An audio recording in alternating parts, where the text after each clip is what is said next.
कहानी अड्डा में दोस्तों आपके लिए लेकर आई हूँ आशा पांडे जी की बहुत ही सुंदर कहानी ममता। इसमें माँ के प्रेम को बहुत ही सुंदर ढंग से वर्णित किया है आशा जी ने। आज अम्मा बेहद खुश हैं।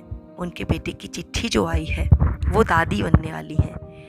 कितने वर्षों से ये सुनने के लिए उनके कान तरस रहे थे। कितने पत्थर पूजे थे उन्होंने, कितनी मनौतियाँ मानी थी, तब कहीं जाकर आज का दिन आया था। अम्मा दौड़ दौड़ कर सबको यह समाचार सुना रही थी। अरे बबुआ, अब तुम जल्दी ही चाचा बनने वाले हो। भतीजे को सुनाने के लिए कहानी वानी सीख लो। और मुनिया, तू बुआ बनेगी तो भी क्या ऐसी ही नकचड़ी रहेगी? अरे थोड़ा शांत स्वभाव की बन, नहीं तो बाबा तू तो जरा जरा सी बात पर भतीजे को मारेगी। अम्मा इतने विश्वास से भतीजे शब्द का प्रयोग कर रही थी जैसे भगवान के यहाँ से संदेशा आया है कि बेटा ही होगा। आज अम्मा को बहुत काम है। बबुआ की माँ से जिठानी का रिश्ता है तो पीपल के पेड़ के पास वाली बूढ़ी अम्मा सास जैसी हैं। गांव में और कई घर हैं जहाँ अम्मा की सास ननद जिठानी मौजूद हैं। सबके पैर छूने जाना है। ना जाने किसके आशीर्वाद से आज ये दिन आया है। वैसे गांव में अम्मा का सगा कोई भी नहीं। उनका खुद का बेटा भी अपनी बीवी के साथ शहर में रहता है। बेटे के शहर जाने के बाद से अम्मा और रामनाथ बाबा दोनों अपने घर में अकेले ही रहते हैं। लेकिन अम्मा का दिल इतना बड़ा है कि पूरा गांव उसमें अपने नज़दीकी रिश्तेदारों के साथ समा सकता है। ममता की ऐसी मूरत कि गांव का हर बच्चा उन्हें अपनी औलाद लगता है। क्या मजाल कि अम्मा के रहते पड़ोस वाला राजू बिना खाए स्कूल चला जाए, या शंकर की बेटी बिना तेल चोटी के गांव में घूमे। सबके लिए उनका दिल खुला है। बदले में किसी से कोई उम्मीद नहीं। किसी से हंसकर बात की तो भी अपना, और किसी ने नहीं बात की तो भी अपना। वैमनस्य या विरोध शब्द का जैसे उन्हें ज्ञान ही नहीं था। अम्मा की इतनी भाग दौड़, हर किसी की सेवा सहायता रामनाथ बाबा को कम सुहाती थी।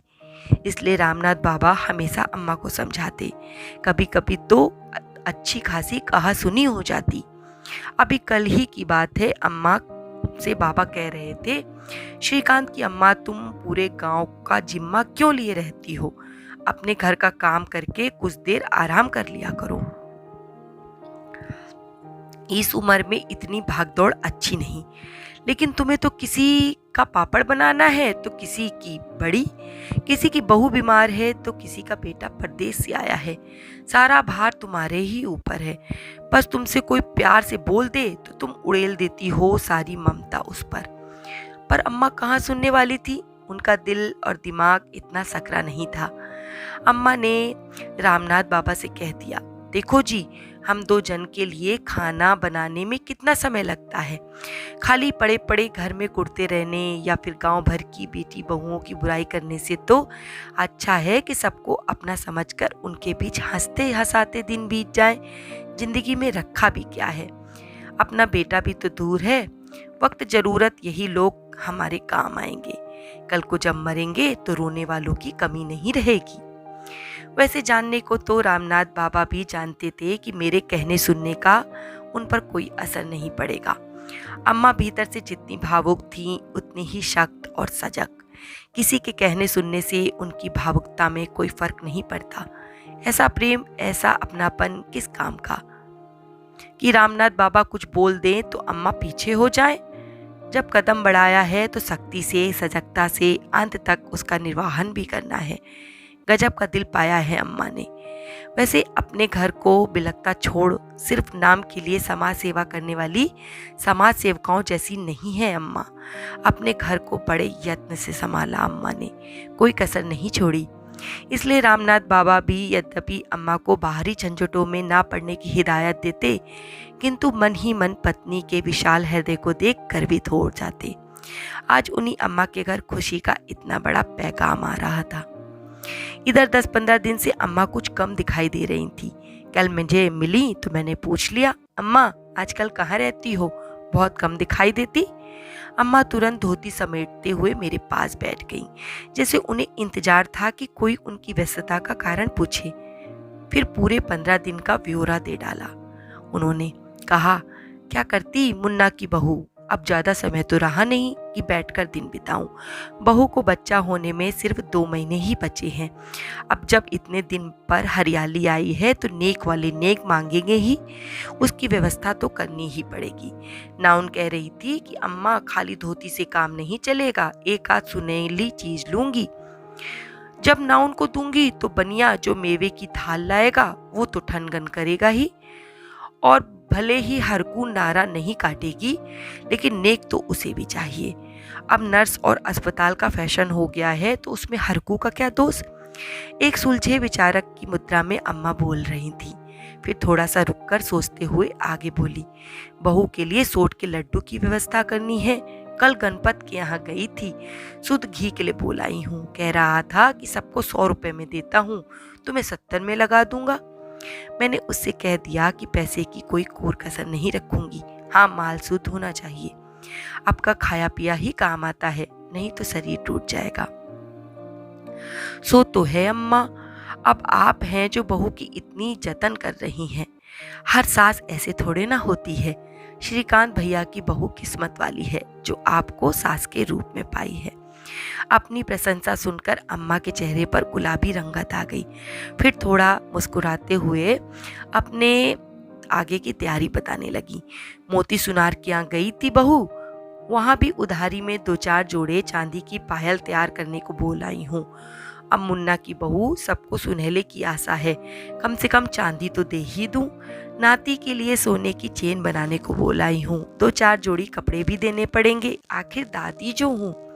मैंने कहा, अम्मा इन सब कामों के लिए श्रीकांत भैया पैसे देंगे, तुम क्यों इतनी चिंता कर रही हो, सब हो जाएगा। अम्मा अपने सिर से खिसकती हुई धोती को ऊपर खींचते हुए बोली कि मैं श्रीकांत के भरोसे थोड़े ना बैठी रहूंगी बहू, उसकी भी कौन सी बड़ी नौकरी है, शहर का खर्चा तो जानती ही हो। गांव जैसा थोड़े ना होता है कि कोई आया तो गुड़ पानी दे दिया बस फुर्सत। आखिर शहर में भी उसके दोस्त यार खाने खिलाने को कहेंगे, दोनों जगह का खर्च वह कैसे उठा पाएगा। यहाँ का मैं सब संभाल लूंगी। अपने बाबा को तो तुम जानती ही हो, दुनिया इधर की उधर हो जाए उन्हें कोई फर्क नहीं पड़ता। मैं सलाह मशवरा करती हूँ तो हाँ हाँ कर कर बात टाल देते हैं। कुछ दिन बाद अम्मा फिर मिली। अचानक अम्मा का चेहरा कुछ दुखी सा दिख रहा था। नम आंखों को पोंछते हुए बोलने लगी, कल श्रीकांत की चिट्ठी आई थी, बहू सौर के लिए मायके जाएगी, यहाँ उसकी देखभाल नहीं हो पाएगी। फिर जैसे खुद को ही समझाते हुए बोली, वहाँ उसकी माँ है ना, देखभाल कुछ अधिक जतन से होगी। श्रीकांत ने सोचा होगा कि हमारे अम्मा बाबूजी क्यों परेशान हो, दौड़ धूप अलग से करनी पड़ेगी, पैसा अलग खर्च करना होगा, इसलिए वो भी उसे मायके भेजने के लिए राजी हो गया। और मुन्ना की बहू ससुराल ससुराल ही होता है, मैं कितना भी उसे काम ना करने के लिए कहूँगी लेकिन वो मानेगी नहीं। मेरा लिहाज भी तो करती है और वो आराम नहीं करेगी। अच्छा हुआ जो श्रीकांत ने उसे मायके भेज दिया। अम्मा के चेहरे पर संतोष झलक रहा था। अचानक अम्मा कुछ याद करते हुए बोली, चलू बहुत सारे काम हैं, बच्चा भले ही उसके मायके में हो पर बरही तो यहीं होगी, सब कुछ संभालना भी है मुझे। वो तेज कदमों से अम्मा आगे जाकर व्यवस्था करने के लिए सोच रही थी। इंतजार की घड़ी बीती। श्रीकांत को सचमुच बेटा ही हुआ। अम्मा के घर बधाई देने वालों का तांता लग गया। हमेशा शांत रहने वाले रामनाथ बाबा आज दौड़ दौड़ कर सबका स्वागत कर रहे थे। अम्मा के चेहरे पर तो खुशी के हजारों दीप जगमगा रहे थे।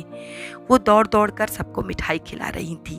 कोई बुआ बनने का नेक मांग रहा था तो कोई दीदी बनने का। अम्मा किसी को नेक देने की हामी भर रही थी तो किसी को ये बता रही थी कि उसका हक बच्चे पर अम्मा से पहले है। बगल वाली हीरा काकी ने पूछा, बरई कब हो रही है, क्या 1.25 महीने तक बहू मायके में ही रहेगी? अम्मा ने झट से उत्तर दिया, नहीं दीदी, 1.25 महीने वहां रहेगी तो मैं नाती को देखे बगैर कैसे रह पाऊंगी। कल पहले श्रीकांत के बाबूजी को भेजूंगी, फिर 10-15 दिन बाद कोई अच्छी सी साइट देखकर उसे बुला लूंगी। रात हो गई थी, सब अपने अपने घर जा चुके थे। अम्मा घर का काम निपटाकर सोने को चली गईं। बिस्तर पर लेटी पर उन्हें आज नींद कहाँ। वर्षों से संजोया हुआ सपना आज साकार हो गया। चेहरे पर इंतजार खत्म होने का तृप्ति भाव था और मन में बरहई के कार्यक्रम की उधेड़ बुन। दिल पोते के काल्पनिक चेहरे पर टिका हुआ था। कैसा दिखता होगा? जरूर श्रीकांत जैसा होगा। उन्हें 28 साल पहले वाला नन्हा गोल मटोल प्यारी आंखों वाला श्रीकांत याद आ गया। कितना प्यारा था श्रीकांत, सफेद रुई के फाये जैसा। वो तो लोबान के धुएं से सेकते सेकते उसका शरीर ललहच्छर पड़ गया था। सिर में नरम नरम काले बाल, साक्षात कन्हैया दिखता था। अम्मा को लगा श्रीकांत उनके बगल में लेटा हुआ किलकारियां भर रहा था, ठीक 28 साल पहले जैसा। समय इतनी तेजी से बीत गया।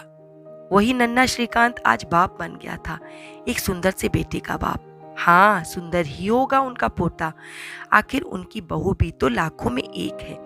जिसको भी पड़ेगा सुंदर ही होगा, अम्मा को पूरा भरोसा था। उस रोज अपने घर में बैठी अम्मा को उदास लग रही थी। मुझे लगा शायद तबीयत ठीक नहीं, इसलिए पास जाकर हालचाल पूछने लगी। बहुत यत्न से रोके गए उनके आंसू मुझे देखते ही लुढ़क पड़े। आंखों को पोंछते हुए बताने लगी, आज श्रीकांत की चिट्ठी आई है। बहू के मायके वाले बरही अपने घर में ही करना चाहते हैं।